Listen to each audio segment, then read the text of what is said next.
भाजपचे नेते गणेश चौटे यांच्या वतीने प्रथमेश कोटे यांचा सत्कार। दिनांक 10 डिसेंबर रोजी भारतीय जनता पार्टी सोलापूर शहर सहकार आघाडीचे संयोजक गणेश अण्णा चौटे तर्फे प्रथमेश कोटे व युवराज सरवदे यांनी भारतीय जनता पार्टीमध्ये प्रवेश केल्याबद्दल त्यांचा सत्कार करून पुढील वाटचालीस शुभेच्छा देण्यात आली।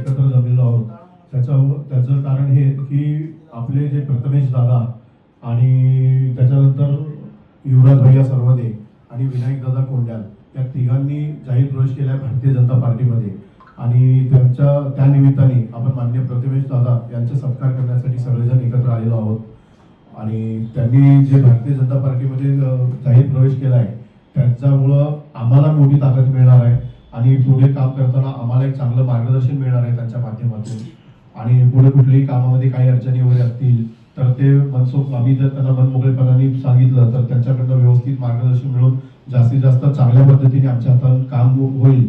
आणि त्याच्यानंतर एक त्यांच्या माध्यमातून आम्हाला एक चांगला आशीर्वादित हात आम्हाला मिळालेला आहे, त्याच्यामुळे आमचे हातही बळकट होतील। प्रभागामध्ये आम्ही जे काम करतो भारतीय जनता पार्टीच्या माध्यमातून त्याच्यासाठी आम्हाला त्यांचे मार्गदर्शन खूप मोलाचं ठरणार आहे भविष्य काळात।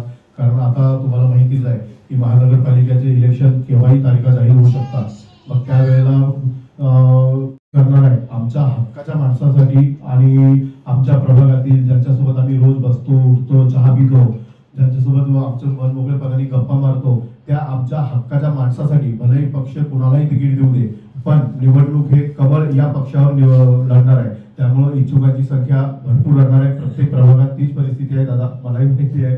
आमच्या सध्या मी जर 11 नंबरमध्ये जर मी राहायला 11 नंबर प्रभागात आहे तिथं जवळजवळ माझ्या मताने 25 ते 26 लोक इच्छुक आहेत, त्याच्यामध्ये माझाही एक नंबर आहे। म्हणजे त्या 25-26 लोकांमध्ये मी एक सर्वसामान्य कार्यकर्ता म्हणून इच्छुक आहे। फक्त आता याच्यामध्ये पक्ष आतापर्यंत जे कामं केलेले आहेत कशा पद्धतीने कामं केलेले आहेत आणि त्यांना लोकांचा काय प्रतिसाद आहे, लोकांमध्ये त्यांची काय प्रतिमा आहे या सर्व गोष्टींचा विचार करल आणि त्याच्यानंतर उमेदवारी जाहीर करल। त्यात कुणीही असू दे, जो आपला उमेदवार ठरल भारतीय जनता पार्टीतर्फे अधिकृत त्यांच्या मागं आपल्या सर्वांना ताकदीने उभं राहायचं आहे। प्रत्येक घराघरामध्ये आपले मित्र, आपले समाज, आपले शेजारी आणि आपल्या ओळखीचे आपले मित्रांचे मित्र जे प्रभागामध्ये राहतात त्यांच्याकडे आपल्याला डोर टू डोर जायचं आहे आणि डोर टू डोर जाऊन तो जो आपला हक्काचा माणूस आहे कुणी असं मी असू दे इतर कुणी असू दे त्यांच्यासाठी आपल्याला जीवाचं रान करायचं आहे आणि त्याला जास्तीत जास्त मताधिक्याने निवडून आणण्याचं आपल्याला काम करायचं आहे। या प्रसंगी विजय चौटे, सहकार सेलचे किशोर बसुदे, प्रशांत हबीब, कृष्णात दलभजन, राजू पवार, राहुल शालगर, बसवराज हिंडे, संतोष चोरगी, सतीश बिद्री, शिवानंद पुराणिक, श्रीनिवास पेटकर, चंद्रकांत मिस्किन, अभय चौटे, शहर उत्तर मंडल अध्यक्ष नागेश सरगम, शहर मध्य पूर्व अध्यक्ष अक्षय अंजिनखाने, बसैया स्वामी, आतिश धोत्रे, बजरंग कुलकर्णी, बालाजी मोहिते, लखन चव्हाण, माळप्पा नवले, सागर हबीब, लक्ष्मीकांत चव्हाण, अर्जुन पवार, राहुल पवार, दत्तू गडेप्पा, प्रशांत गवळी, अजय स्वामी, राकेश पाटील, आकाश स्वामी, अभिषेक पवार, अनिकेत श्रीगिरी, कृष्णा खेत, किसन बसुदे, शुभम टिंकगर, दिनेश मलजी, मल्लू देवकते, प्रमोद पवार, विवेक मलजी, अविनाश स्वामी, अविनाश खलाटे, ओंकार डबरे व मित्र परिवार मोठ्या संख्येने उपस्थित होते। मी तुमचं मनापासून आभार व्यक्त करतो। गणेश मालकांचं संघटक त्यांनी एक संघटक आहेत आणि लोकांना कसं गोळा करायचं मला वाटतं गणेश मालकांना चांगलं माहिती आहे। विजय फायनान्सच्या माध्यमातून असू दे, विजय पतसंस्थेच्या माध्यमातून असू दे, सोलापूरच्या अनेक नागरिकांना मदत करण्याचं काम मला वाटतं या ठिकाणी तुम्ही पूर्ण चौटे परिवारांनी केलेलं आहे।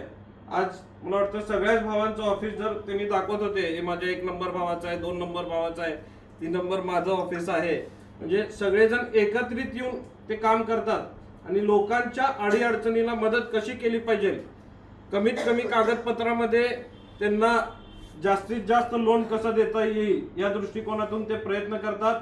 मला वाटतं कोविड काळानंतर अनेक फायनान्स बंद पडली, मला वाटतं विजय फायनान्स अतिशय चांगल्या पद्धतीने कार्य अजून त्यांचं चालू आहे।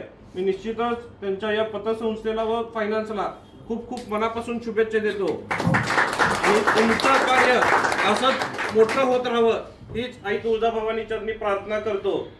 तुमचे जे काही स्वप्न असतील फायनान्सच्या रिलेटेड असतील, सामाजिक क्षेत्राच्या रिलेटेड असतील, राजकीय क्षेत्राच्या रिलेटेड असतील, ते निश्चित पूर्ण व्हावेत हीच शुभेच्छा मी तुम्हाला या निमित्ताने देतो.